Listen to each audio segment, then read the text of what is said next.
세상에 떠도는 기묘한 괴담들. 첫 번째 이야기, 경남의 작은 동네에 살 때 실제로 겪었던 실화괴담. 제 나이가 많지는 않지만 아마 일반 상식에서 벗어난 이상한 일을 경험한 적이 몇 번 있습니다. 이야기의 시점은 1993년에서 1999년 사이.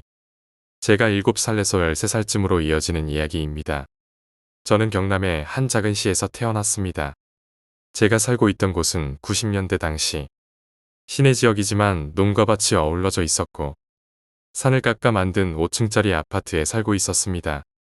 90년대만 해도 컴퓨터 보급도 많이 발달되지 않은 상태라 주로 노는 방법이 동네 주변의 농가 밭, 산을 돌아다니며 놀거나 놀이터를 주 무대로 동네형 동생들과 노는 형태였습니다.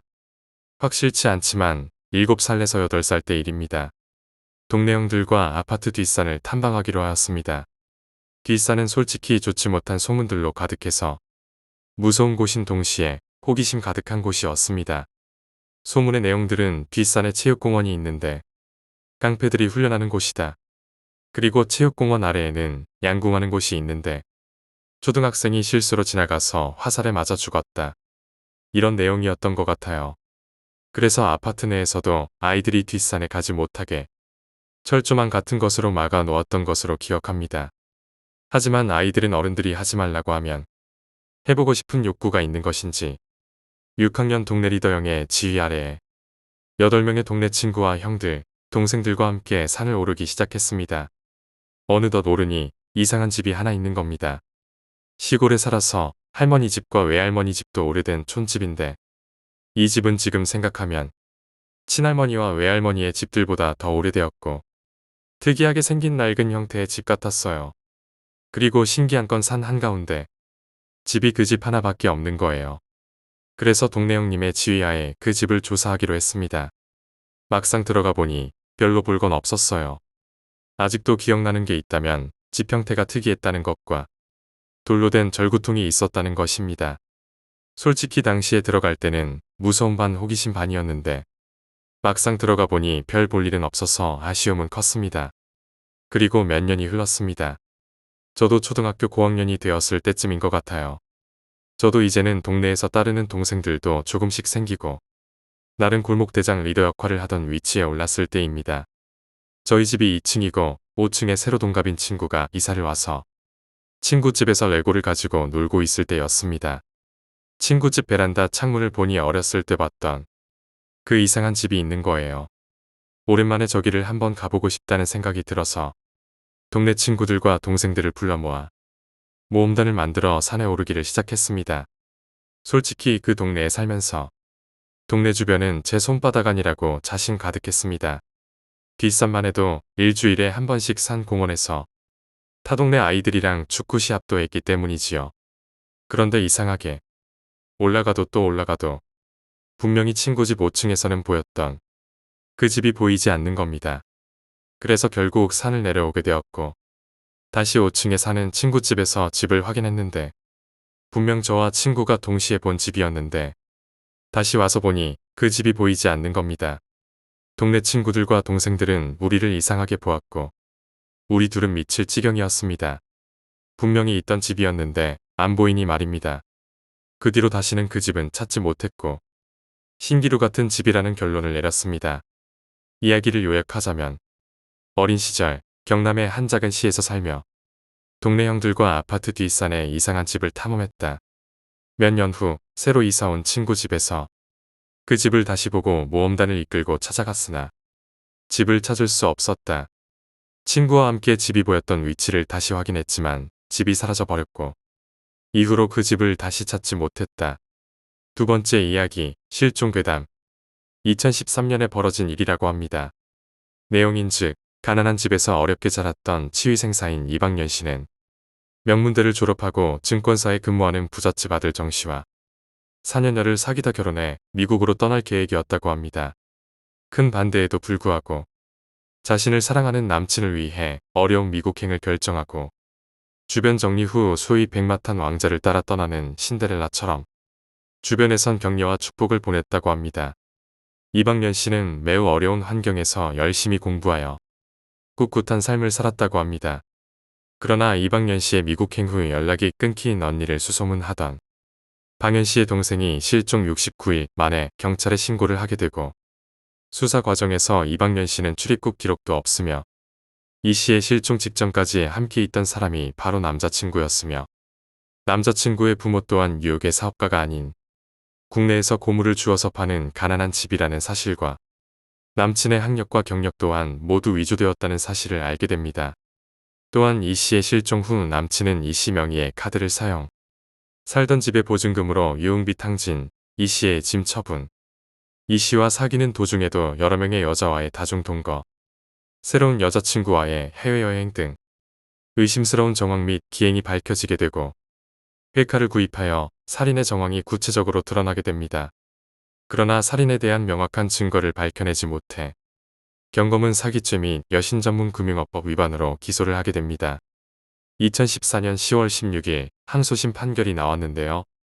간단히 정리하자면 피고인은 실종자를 직접 납치하여 살인을 했다는 증거가 없다. 또한 개연성을 이유로는 이 사건은 양형사유가 안 된다. 그러나 실종자의 실종 원인을 명확히 제공했다는 점에서 정의와 형평에 맞게 선고를 내린다. 피고인에게 징역 4년을 선고합니다. 라고 항소심 판결이 났다고 합니다. 피고인이 상고를 하였는지는 잘 모르겠지만 결국 이방연 씨와 그 가족들만 불쌍해진 듯합니다. 법의 존치 이유는 사법에 의한 억울함을 최대한 줄이는 법 집행이 이뤄져야 하는 것은 당연하지요. 이방연 씨 실종 사건은 여전히 미스테리한 사건으로 기억될 듯합니다. 세 번째 이야기, 알래스카 괴담. 여러 가지 점에서 한센의 삶은 연쇄살인범들의 성장 배경에 흔히 나타나는 유형을 똑같이 보여준다. 소년 시절 말을 심하게 더듬어 괴롭힘을 받은 그는 손쓸도리가 없을 만큼 소심했고 여드름 투성이에 흉한 얼굴을 지녔다.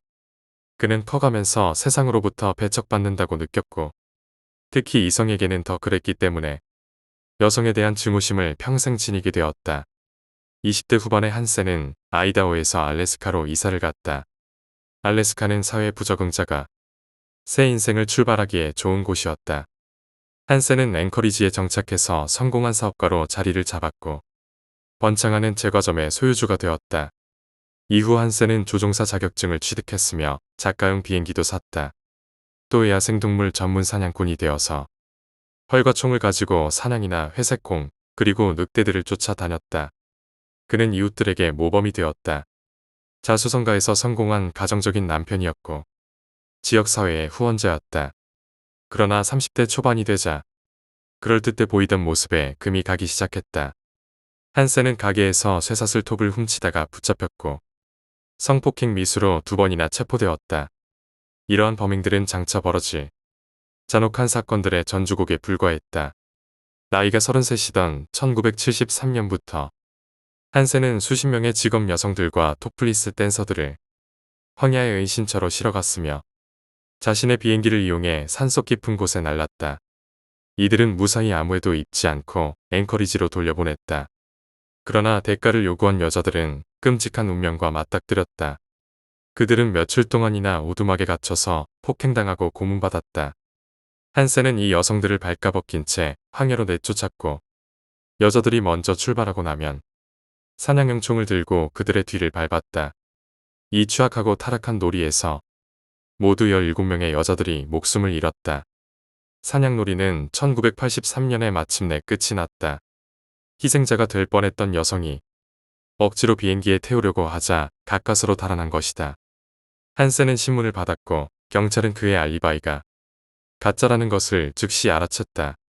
얼마 뒤 경찰은 범행의 결정적 증거를 찾아냈고 그 중에는 사냥용 총과 시체를 묻은 장소를 표시한 지도도 포함되었다.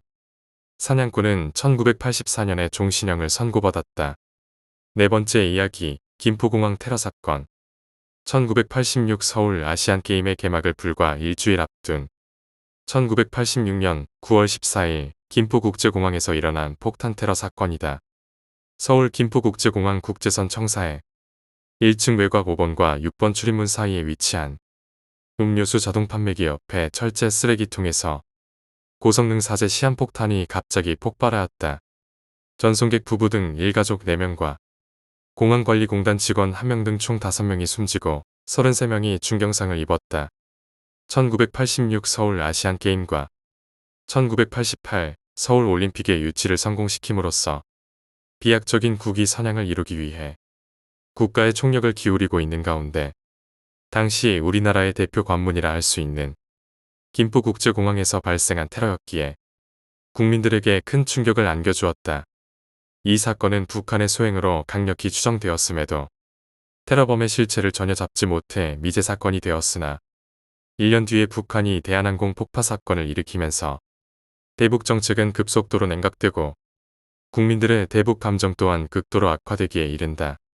안타깝게도 5명의 희생자들 중 거의 대부분은 일가족으로 밝혀졌는데 김포국제공항에서 미국으로 출국하는 어머니 김신혜 씨를 배웅한 김봉덕 씨 일가족이 공항에서 나오는 길에 참변을 당한 것이다.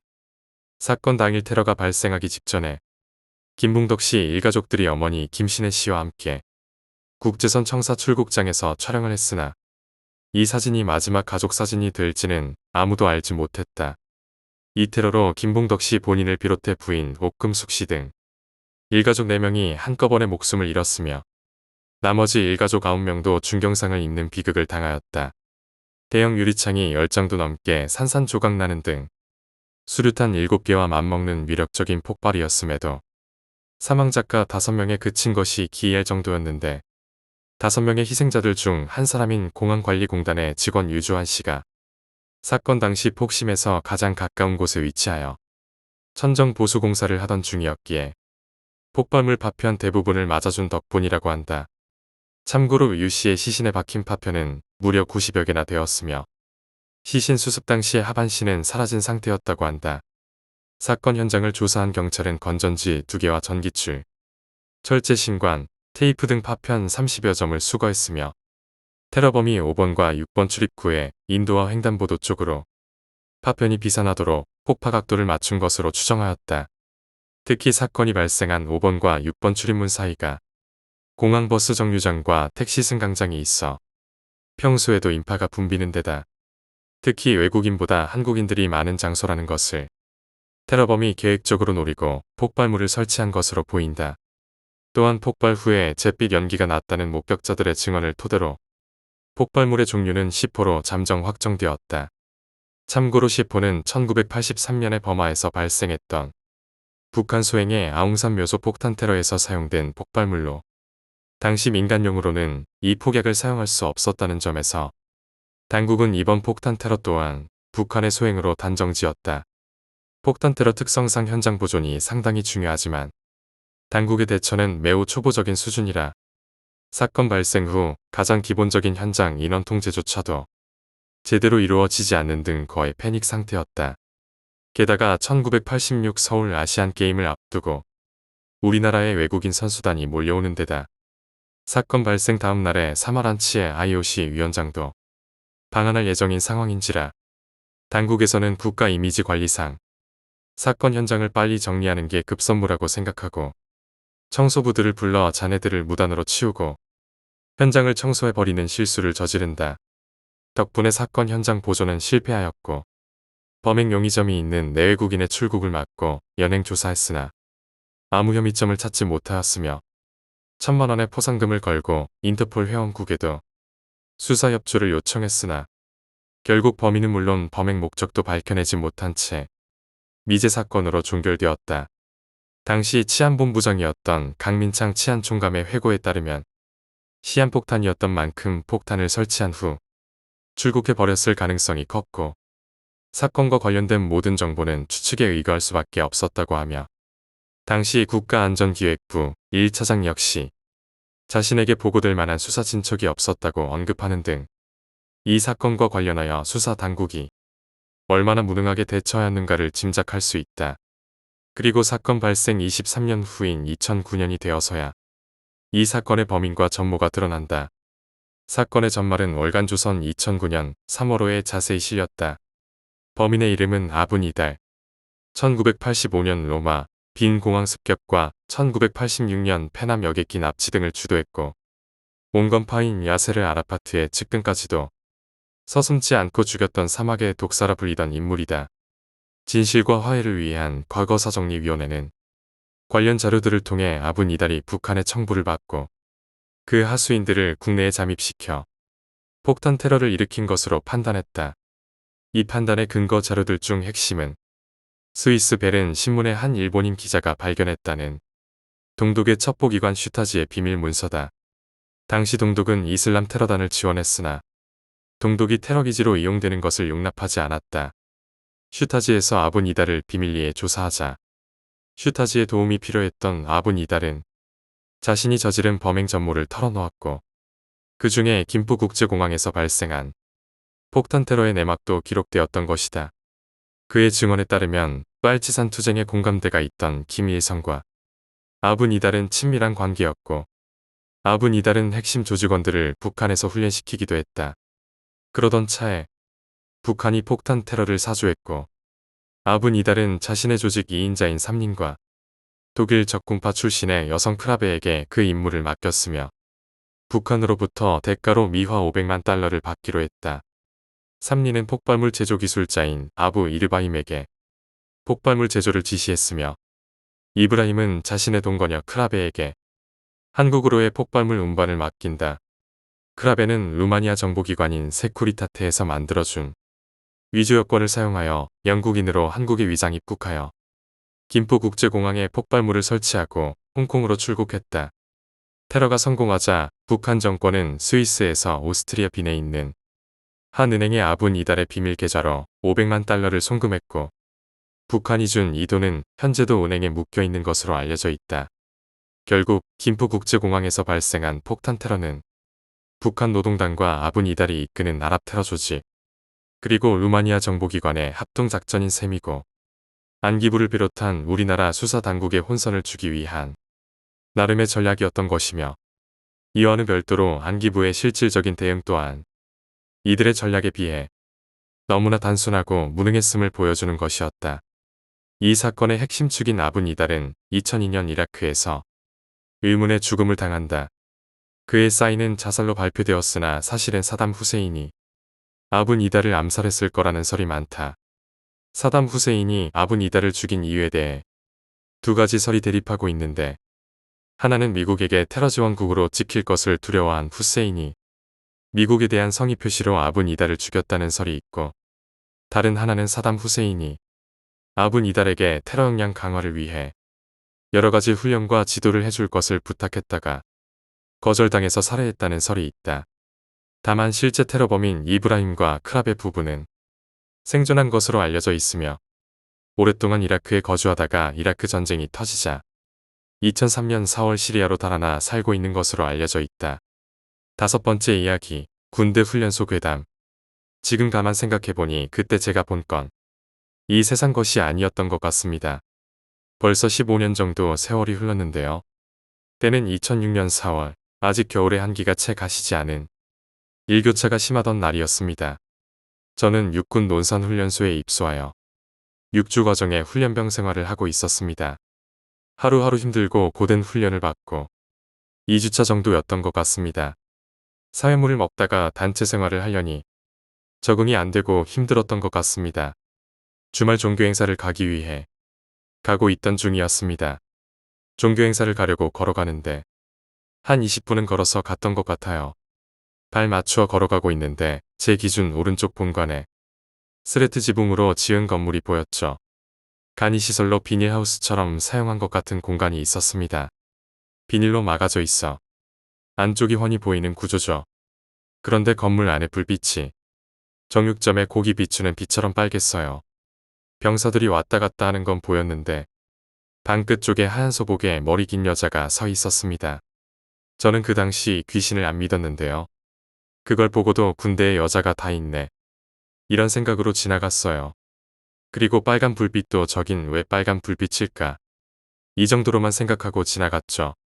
진짜 별 생각 없었습니다. 종교행사를 마치고 돌아오는 길에 다시 한번 쳐다봤을 땐 형광등 색깔이더라고요.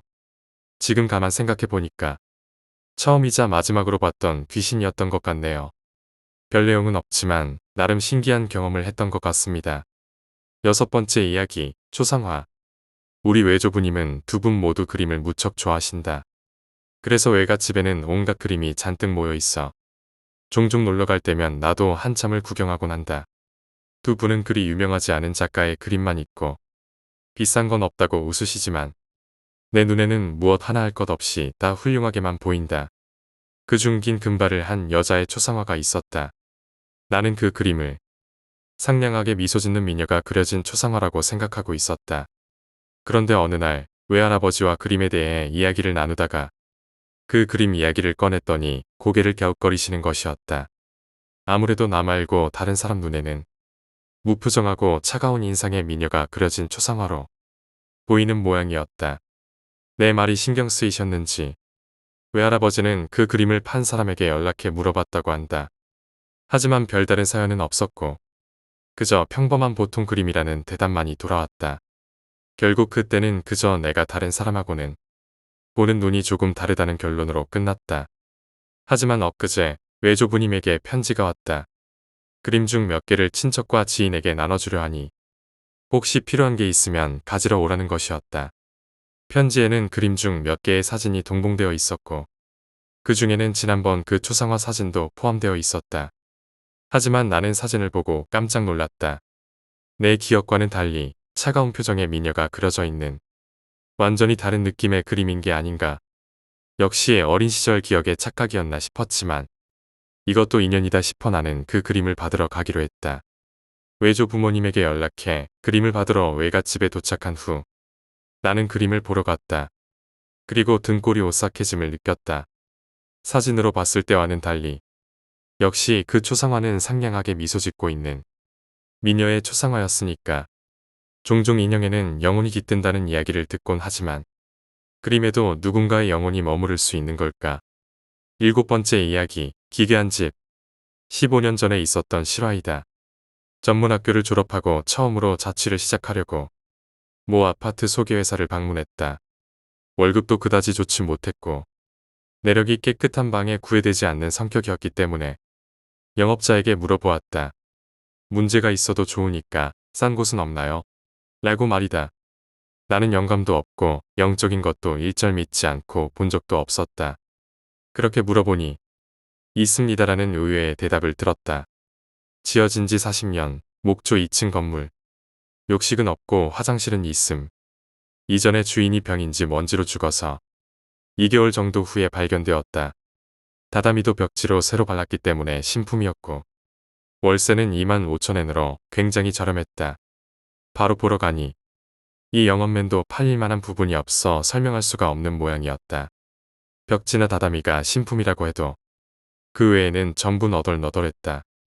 영감은 없지만 다소 결벽증기가 있는 내가 역시 아저씨의 시체를 파먹은 팔이나 구더기가 기어다녔던 건가 하고 생각하고 있자니 영업맨이 꿰뚫어본 듯이 클리닝은 완벽해요 라고 덧붙였다.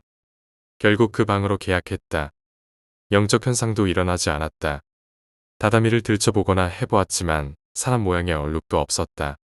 그런데 수개월이 지난 어느 날 벽장을 청소하려고 안에 있는 물건을 꺼내 내가 안으로 들어가서 청소를 시작했다. 장지가 사장 있는 벽장으로 상하가 반으로 나뉘어져 있고 한가운데 기둥이 있었다. 말하자면 어디에나 있는 벽장이다. 벽장 안쪽에서 그 기둥을 무심코 보니 순간 어두워서 잘 보이지 않았지만 기둥 안쪽에 뭔가 쓰여 있었다. 잘 들여다보니 아무래도 사람의 얼굴 같았다. 정 같은 뾰족한 물건으로 새겨져 있었다. 그것도 수준이 높은 것은 아니고 콱콱 힘을 줘서 억지로 새긴 듯한 어색한 표정 없는 얼굴이었다. 10cm 정도의 기둥폭에 꽉 채워져 그려진 얼굴. 아무래도 머리카락 같은 걸로 볼 때 여자의 얼굴인 것 같았다. 기둥에 있었던 것은 그것뿐만이 아니었다. 이빨 자국이었다. 몇 개인가의 이빨 자국이 그 얼굴 주위에 기둥 모퉁이에 몇 개나 붙어 있었다. 크기로 봐서는 성인이었다. 어두워서 눈치채지 못했지만 얼굴 주변엔 색이 변색되어 있었다. 어둡고 좁은 벽장 안에서 갈색 기둥의 여자가 초점이 맞지 않는 눈으로 나를 보고 있었다. 나는 무기질적인 여자 얼굴의 정체를 알 수 없는 박력에 기쁜 나쁜 땀을 흘렸다. 더 이상 아무것도 보고 싶지 않았지만 기둥의 아래쪽으로 시선을 향하자 무언가의 얼룩 자국이 몇 개씩이나 있었다.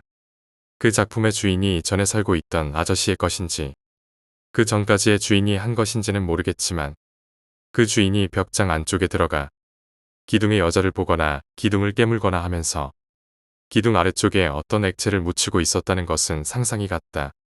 그리고 이건 벽장 윗단의 이야기로 그 아래단에도 똑같은 것이 있었으며 두 방 중에서 옆방의 벽장에도 똑같은 것이 있었다. 8번째 이야기, 일본의 어느 동호회 괴담. 나는 어떤 하이쿠 동호회에 들어있습니다만 그곳에서 체험한 일을 말해보겠습니다. 무섭지는 않을지도 모르지만 실제로 있었던 이야기입니다.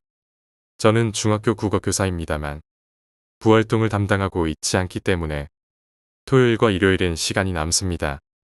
그래서 지인에게 추천을 받은 것도 있어서 지역 하이쿠 동호회에 들어갔습니다. 하이쿠라는 것은 일본의 시 문학의 일종입니다. 주변에는 일에서 은퇴한 할아버지가 대부분으로 여성 회원은 몇 명밖에 없어서 상당히 귀여움을 받았습니다. 매월 2회 모여서 고센 노쿠카이를 하고 매년 2회 긴코우 노카이가 있었습니다. 음행이라고 해도 사법역인 대학 강사 선생님이 대형 밴을 운전해 주셔서 일요일에 나가서 당일 돌아올 수 있는 가까운 곳에 가는 것뿐입니다. 그 음행은 5월 연휴 중 하루로 아침부터 활짝 깨어 있어서 굉장히 기분 좋은 날씨였습니다. 그때의 출석자는 9명이었다고 기억합니다. 저는 차 안에서 물통에 차를 마시거나 하면서 아침에 집합했을 때 말한 석재를 생각하고 있었습니다. 석재는 285, 이걸로 한 구. 그리고 나서 5월에 대한 자유 주제로 또 한 구에서 하이쿠를 만들어 점심 식사를 하고 오늘 갈 신사의 집회소를 빌려 쿠카이를 할 예정이었습니다. 신사는 저희들이 사는 마을에서 차로 2시간 정도 걸리는 곳으로 신사의 이름은 말할 수 없지만 주로 모시는 신은 쿠쿠리 히메노 미코토입니다.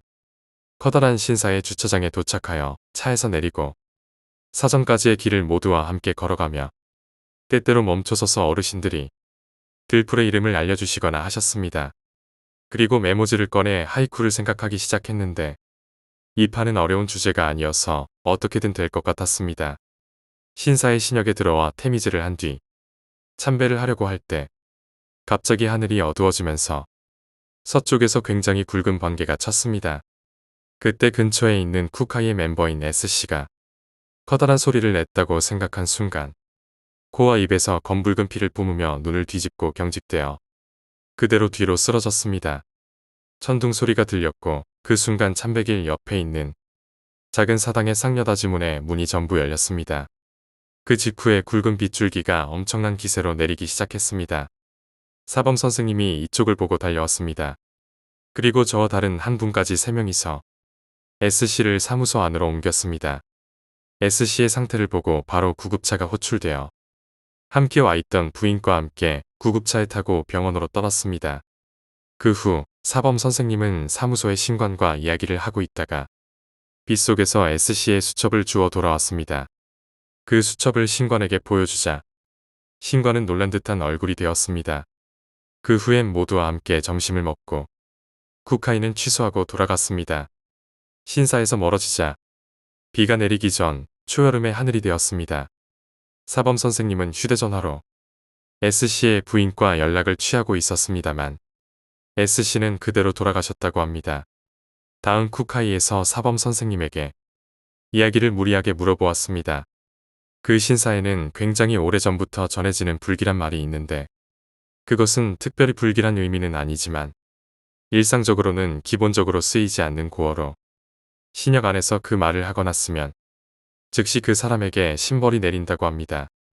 S씨가 쓰러진 일과 날씨의 급변으로 문득 이 전설의 생각이 미친 신관이 S씨의 하이쿠 수첩을 보자 그곳에는 만들다 말았던 하이쿠와 함께 확실히 그 단어가 쓰여 있었다고 합니다.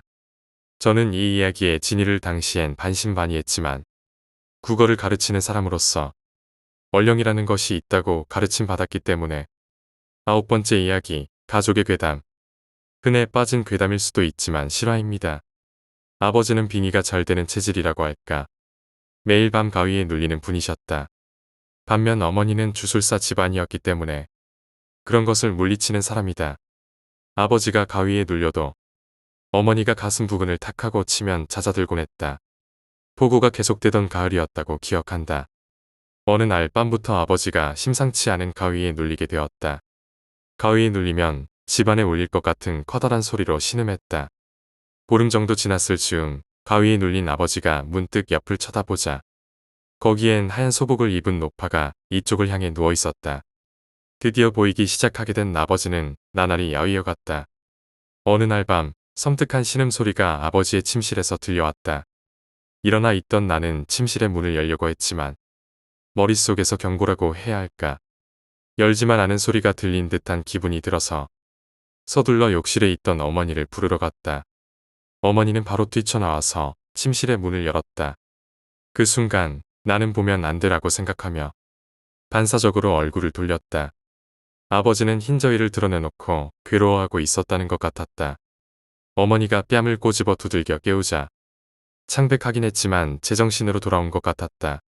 다음 날 아침 아버지는 침실 옷장의 유리문에서 그 노파가 스윽하고 나오는 꿈을 꾸었다고 떨면서 이야기했다. 당시 나는 강씨에 관련된 물건에 빠져 있어서 부적에다가 악령퇴산이라고 적고서는 기운을 담아 그 옷장 유리문과 창문 쪽에 붙였다. 다음 날 아버지는 오랜만에 가위에 눌리지 않았다. 그러나 다음 날 밤 최대의 공포가 엄습해왔다. 아버지는 자고 있으면서도 집안 전체가 보였다는 것 같았다. 침실 바깥에서 노파가 들어오려 하고 있었다. 하지만 그 위치에는 부적이 있었다. 옷장 유리문을 통해서도 들어오지 못했다. 그래서 화장실 쪽에 창문을 슥 하고 빠져나와 엄청난 속도로 침실 문을 빠져나가 아버지가 있는 곳으로 갔다고 한다. 그날 밤 아버지의 무시무시한 절규가 울려 퍼졌다. 마침내 보통 일이 아니게 되어서 무엇이든 보인다고 하는 이 지방 말로 호시아동이라고 하는 영능력자에게 데려가게 되었다. 그분은 확실히 아버지에게 노파가 씌었다고 하며 놀랍게도 노파의 이름을 말했다. 아버지는 그 이름에 집히는 데가 있었다. 옛날에 근처에 살고 있던 할머니로 어린 아버지를 이래저래 귀여워해 주었다는 것 같다. 호시아동이 말하길 당신에게 도움을 요청하고 있습니다. 무덤을 방문해 보세요. 다음 날 친척분에게 양해를 구하고 무덤을 방문하러 갔다. 무덤 안의 유골은 납골 단지에도 들어있지 않은 채 완전히 흩어져 있었고 긴 비탓에 물에 잠겨 있었다. 어째서 그런 상태였던 걸까? 노파에겐 자식이나 남편 등이 없었다. 혼자였던 것이다. 그래서 세상을 떠난 뒤 가장 가까운 친척인 티가 장례식을 치렀지만 티는 납골 단지조차 아까웠던 것이다. 이 티라는 친척은 유명한 수전노로 노파를 속여서 재산을 가로채는 등의 심한 짓을 했었다고 한다.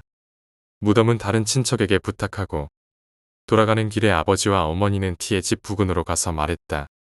제게 기대셔도 어쩔 수가 없습니다. 원망하시려거든 티를 원망해주세요. 다음 날부터 아버지의 가위 눌림은 사라졌다. 수개월 후에 티는 뇌출혈로 쓰러져 반신불수가 되었고 그 후 얼마 안 가 세상을 떠났다. 우리 가족은 인과응보의 두려움을 되새기며 길었던 공포가 끝났음을 느꼈다. 이상이 저희 집에서 가장 무서웠던 영체험입니다. 아버지가 어설픈 영감을 가지고 있어서 할머니가 도움을 청했던 것 같습니다.